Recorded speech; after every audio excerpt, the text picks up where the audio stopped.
Muy bien, espero que todo esto se escuche bien, que usted del otro lado esté bien, escuchando bien, haciendo sus cosas, todo aquello que sea para su bienestar y aquello que es perjudicial hay que afrontarlo de la mejor manera posible. Esperemos que lo pueda superar pronto.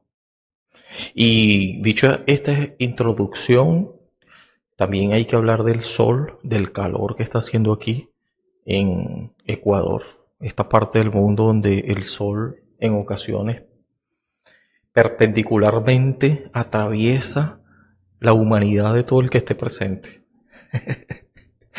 Fuerte, fuerte, un fuerte sol está siendo implacable, de verdad, en estos días. Para los que creen que el Ecuador es frío por la cadena montañosa andina, no se dejen engañar. Además, yo estoy en la costa y en la costa hace todo menos frío. En algunas ocasiones del año, una lluviecita, una cuestión por allí, un frito que viene de la montaña de vez en cuando, pero que va, no es nada, nada, nada de frío.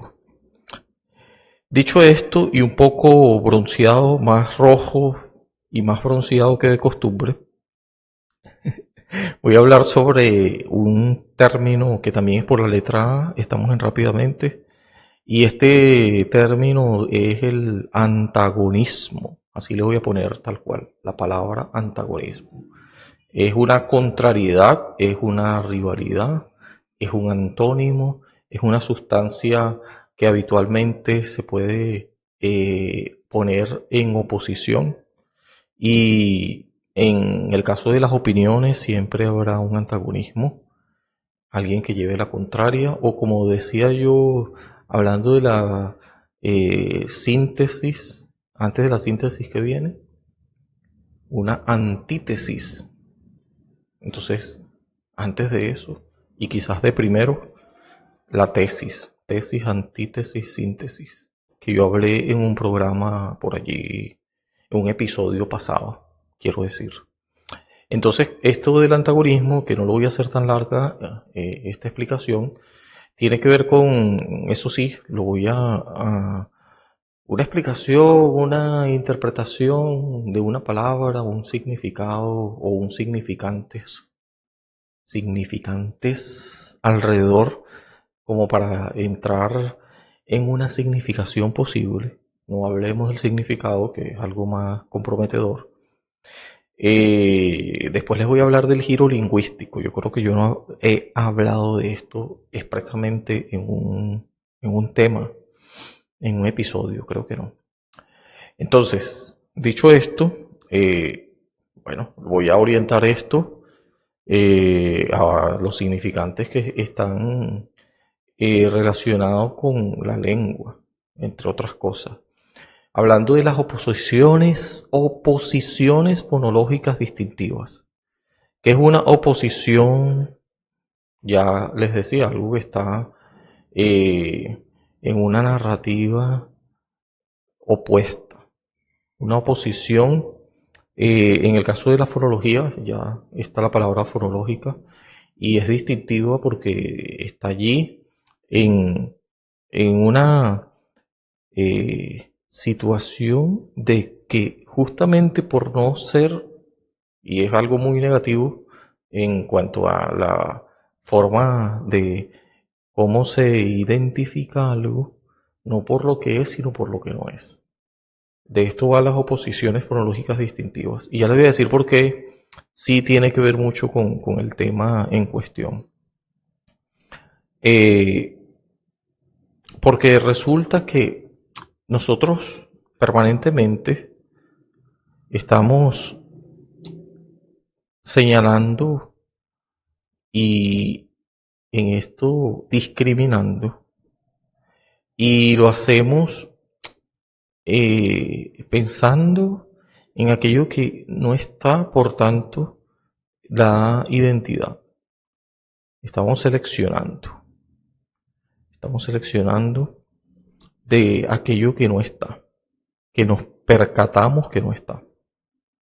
Entonces las oposiciones fonológicas distintivas terminan revelándonos la diferencia, la diferencia, como diría Jacques Derrida, de dos o más sonidos que pueden aparecer en las mismas posiciones y que por estar o no van a cambiar el significado. Es un rasgo que termina cambiando el significado, una unidad mínima.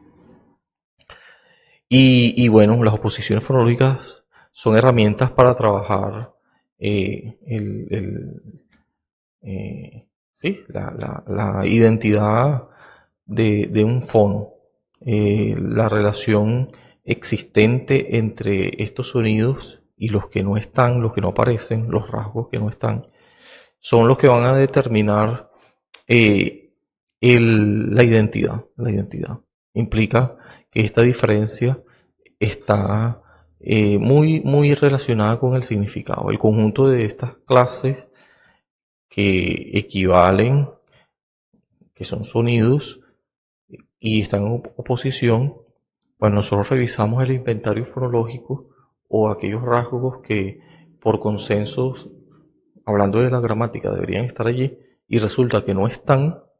Eso me da información de la palabra. Por ejemplo, yo digo papa, que no está un acento. Entonces, papa es una verdura.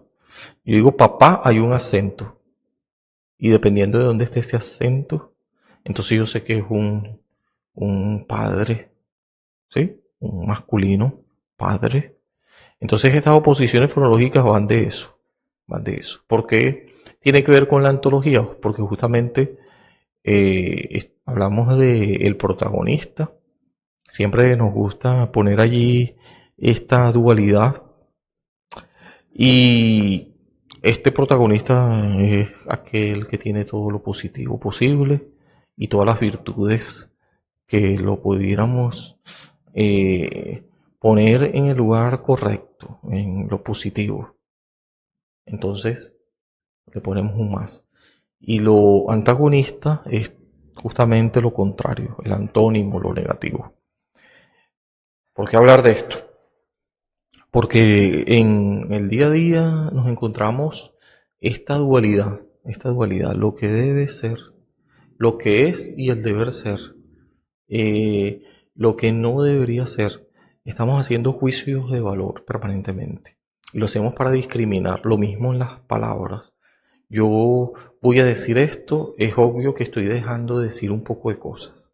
Yo estoy tratando de abordar el asunto de una manera que, asumiendo una intencionalidad, siempre la lengua va de intencionalidad, yo estoy diciendo esto y estoy no diciendo un poco de cosas. De modo que yo termino haciendo, ¿sí?, una permanente discriminación tanto a la hora de producir lengua como a la hora de hacer una lectura de ella, una inferencia.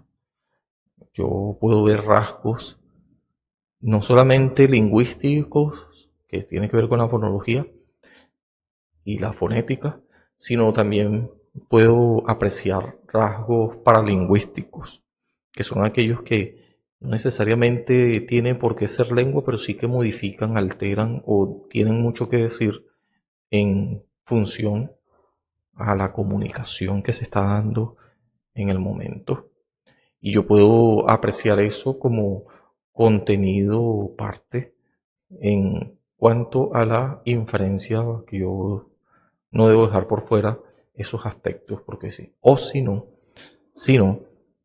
en la escritura, por ejemplo, Derrida nos vendría a decir que es más importante y termina revelando allí aspectos de lo cognoscible, es verdad, en relación a la cadena de significantes que están allí expresadas abiertamente y que responden a códigos y responden a la, sí, aquella eh, parte consensuada, contractualista, de si una sintáctica está en el orden de las palabras, ordenada, valga la redundancia, de cierta manera, esta configuración tiene un significado ya que, bueno, se supone debe ser el caso. Si yo no altero esto, yo debería entenderlo. O sea, debería en función a hablar el mismo código, en función al contrato social, una vez más, se entiende. Pero ¿qué hay de aquello que no se escribió? De aquellas cosas que no están allí. Entonces, para entender la cuestión de la antología o de lo antologista, es aquello que no está. Se puede decir también que es aquello que no necesariamente eh, está ausente, puede que esté muy presente, pero lo percibimos como lo contrario. O sea, vemos como que eso es un antónimo muy contundente. Así que lo apreciamos de cierta manera como lo opuesto. Y por eso es que decía de las oposiciones fonológicas distintivas, ¿no?